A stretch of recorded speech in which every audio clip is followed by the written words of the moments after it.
Amigos, bienvenidos una semana más a otro episodio de Historias de Terror, otro episodio de Gritos en la Noche. Sin duda, los fenómenos paranormales podrían llegar a explicarse por brujerías, rituales, muertes inesperadas. Pero ¿qué pasa cuando no hay explicación alguna? Cuando las cosas simplemente aparecen y desaparecen, sin que nadie pueda comprenderlas. La historia de hoy nos presenta una situación así. Así que una vez que se hayan suscrito, hayan dejado su pulgar arriba y sus comentarios en la parte de abajo, vayan por una taza de café, reúnan a la familia, apaguen la luz y quédense con nosotros.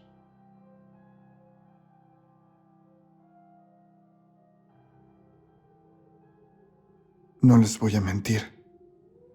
Sinceramente, a lo largo de mi vida me ha tocado experimentar en muy pocas ocasiones situaciones que podría describir como paranormales. Pero esta que estoy a punto de compartirles, fue la primera y probablemente la más aterradora y extraña de ellas. Mi papá estuvo enfermo durante poco más de un año antes de que lamentablemente falleciera. Durante ese tiempo, aparte de su trabajo, mi mamá, para ayudarse, ponía un puesto de postres afuera de la casa todos los fines de semana. Fue precisamente un domingo en que mi madre no había vendido casi nada, que terminó dejando el puesto hasta muy noche, esperando que algún vecino le comprara algo, cuando de pronto llegó una viejecita. Pidió un arroz con leche y tras hacerlo, comenzó a entablar una plática amena con mi madre que terminó durando algunas horas. Mi hermano y yo vimos a esa mujer cuando en varias ocasiones salimos a tratar de ayudar a mi mamá a recoger el puesto. Pero ella, muy adentrada en la conversación, nos decía que volviéramos en un rato. Mamá entró a pedirme que la ayudara cerca de las 2 de la mañana, cuando mi hermano y yo ya nos habíamos quedado dormidos. Salí. Ambos metimos las cosas rápidamente y después me quedé platicando un poco con mi madre mientras ella tomaba una taza de café y comía un pan. Ay, pobre señora. Espero que haya llegado bien a casa, me dijo, y después me preguntó si andando con mis amigos en la bicicleta la había visto, o tal vez cuando iba a jugar fútbol a las canchas. Le respondí que no, y que de hecho no se me hacía ni siquiera remotamente conocida. Pues dijo que vivía allá enfrente, recalcó mi madre, haciendo alusión a que esa mujer decía vivir en dirección a las canchas de fútbol y al deportivo que quedaban cerca. ¿Quién sabe? Tampoco es que conociéramos o le pusiéramos atención a todos los vecinos de la colonia. Mamá entonces me mostró algo aún más extraño. La mujer, aparte de su arroz con leche, había comido un flan, una gelatina y unas fresas con crema.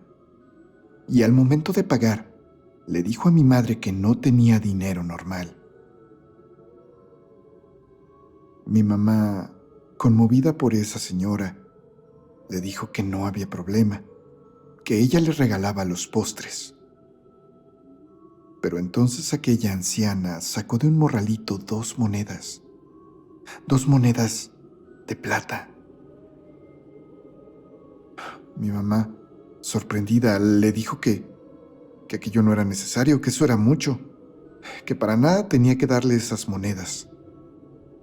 Pero la ancianita insistió una y otra vez en que las conservara. Si sobraba dinero, le dijo, de ahí podría cobrarse los postres que comería en semanas siguientes.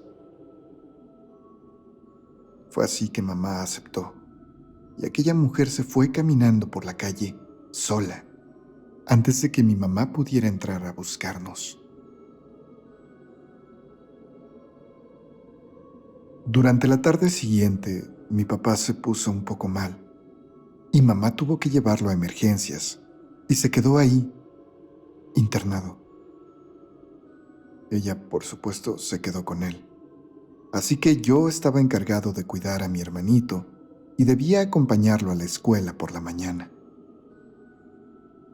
Parecía, según lo que me había dicho mi madre por teléfono, que no era nada demasiado grave, solo algo de deshidratación, y mi papá probablemente sería dado de alta por la mañana. Eso nos dejó tranquilos a mi hermano y a mí y nos permitió conciliar el sueño.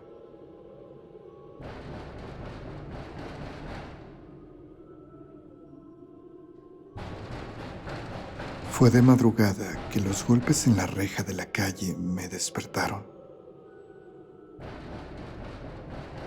Pasaban de las 2 de la madrugada. Como no servía el timbre, a veces los vecinos golpeaban el metal de aquella puerta con una moneda para asegurarse de ser escuchados. Y justo así sonaba. Pero era demasiado tarde, por lo que me dio bastante desconfianza e intentando no despertar a mi hermano, me levanté de la cama y caminé sigiloso hasta la ventana. Afuera de la reja había alguien. Era una silueta que parecía pequeña y encorvada. Definitivamente, mis precauciones habían servido de absolutamente nada, porque para este momento mi hermano ya estaba de pie junto a mí. Me preguntó de quién se trataba. Yo no supe qué decirle, pero justo en ese momento en que hablábamos, vimos cómo la mano de aquella presencia entraba por los barrotes de la reja y daba vuelta a la perilla de la cerradura que habíamos asegurado con llave.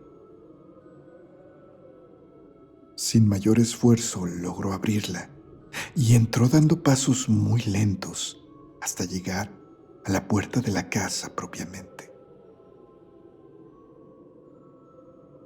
Mi hermano y yo bajamos corriendo la escalera para asegurarnos que aquella puerta estuviera bien cerrada y con la cadena puesta.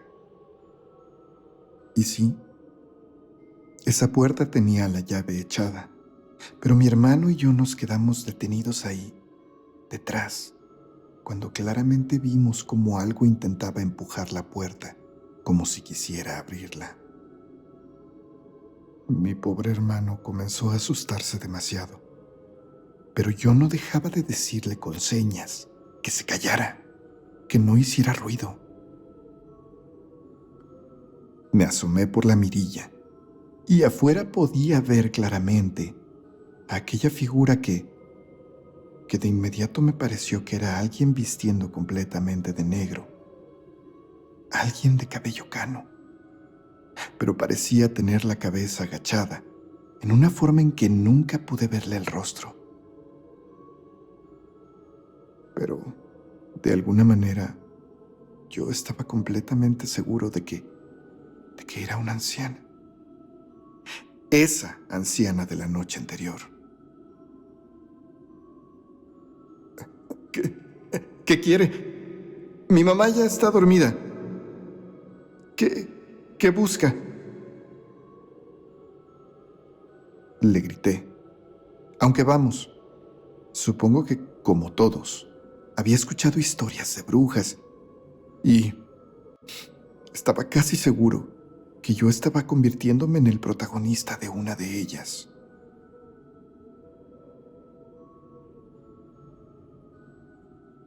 Laurita, Respondió aquella mujer diciendo el nombre de mi madre, como si no hubiera escuchado que yo era quien le había hablado. gracias por ser tan amable conmigo. Nada más vengo a despedirme, mija.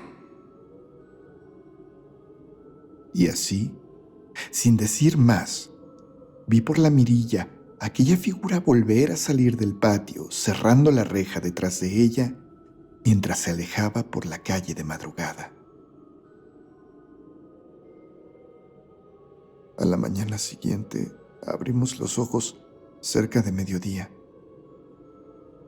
Ni mi hermano ni yo habíamos escuchado el despertador y evidentemente no habíamos ido a la escuela. Era momento entonces de salir a revisar la puerta. Quería comprobar que aquella mujer había abierto la reja porque probablemente se me había olvidado pasarle la llave. Pero las cerraduras estaban bien puestas. Parecía que nadie había entrado. Sin embargo, dentro de mi patio, justo afuera de la casa, estaba una bolsita de yute, un morralito. Lo levanté. Pesaba bastante. Dentro de él había 28 monedas de plata. Al poco tiempo escuchamos un auto estacionarse afuera. Era mi mamá que venía con mi padre del hospital. La verdad es que ni siquiera se molestaron en cuestionarnos por qué estábamos en casa. Subimos a mi papá a su recámara y tras asegurarnos de que estuviera cómodo, mi mamá bajó conmigo a la cocina para comentarme algo que la tenía muy desconcertada. La noche anterior en el hospital, a mi papá lo pusieron en una habitación con 4 camas más. Solo una cama de esas, aparte de la de mi padre, estaba ocupada. Era la cama del fondo, y ahí mi mamá podía ver que había alguien recostado, pero también una mampara de tela no le permitía del todo ver el rostro de esa persona. Lo único que sabía es que era alguien que estaba solo, ya que mi mamá era el único familiar en la habitación.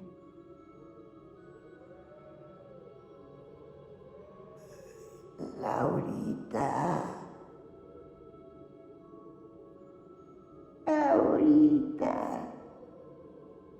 Qué bueno que viniste. Una voz despertó a mi mamá cerca de las 2 de la mañana.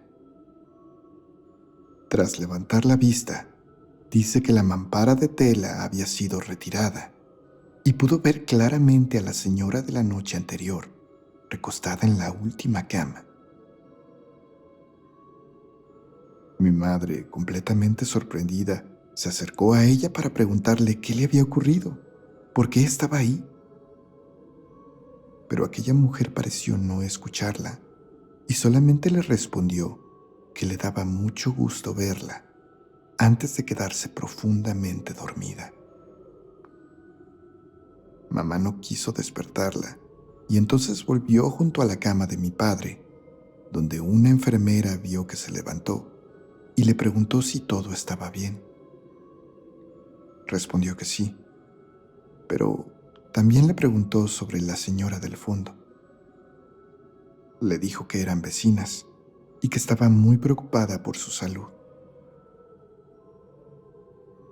La enfermera le respondió algo que ella no esperaba.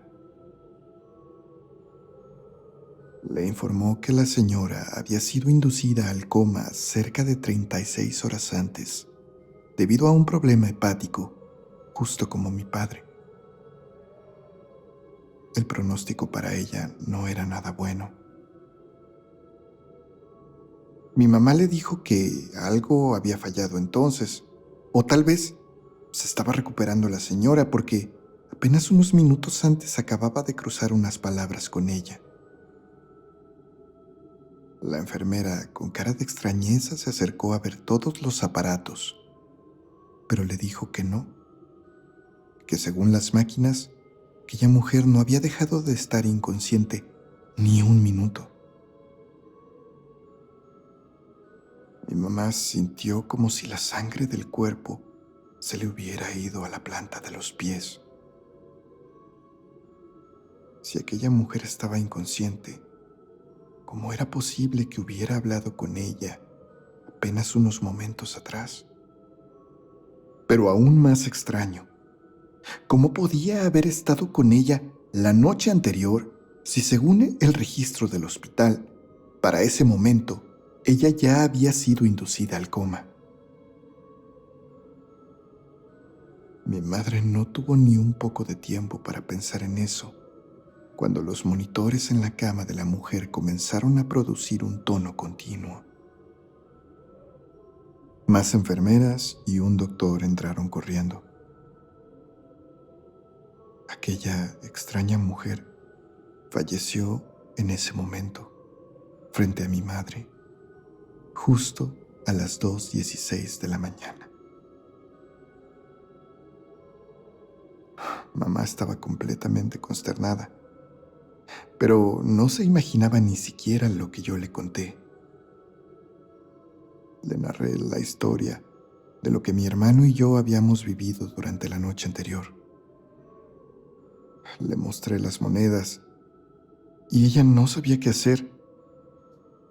Estaba agradecida, supongo, pero también tenía miedo de ese dinero y terminó echando las 2 monedas con las que le pagó esa mujer a esa misma bolsita y salió a enterrarlas al patio, poniéndoles encima una cruz de palma que guardábamos del Domingo de Ramos anterior.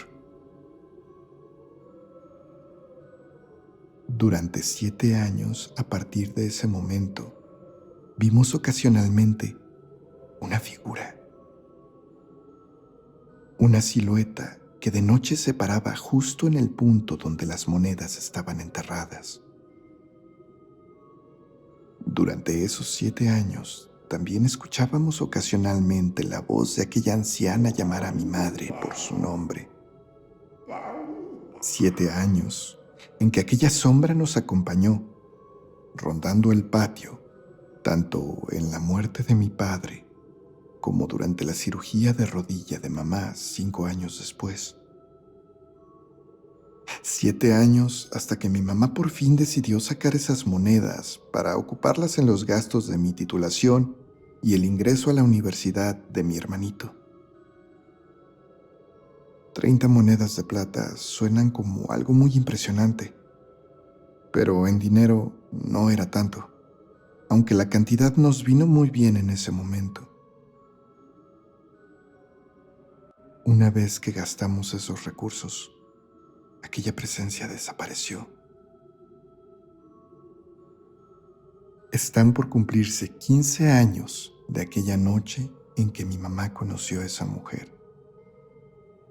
Y aún, hasta el día de hoy, no sabemos de quién se trataba y por qué se acercó a mamá o por qué estuvo rondándonos por tanto tiempo hasta que gastáramos su dinero. También es desconcertante que, según entiendo, las presencias a veces no quieren entregar sus tesoros a desconocidos o a gente que no lo merece, pero esta presencia parecía estar impaciente porque gastáramos lo que nos había dejado. Una vez que lo hicimos, se fue. Y hasta este momento, nunca ha decidido regresar. Esperemos que así se quede.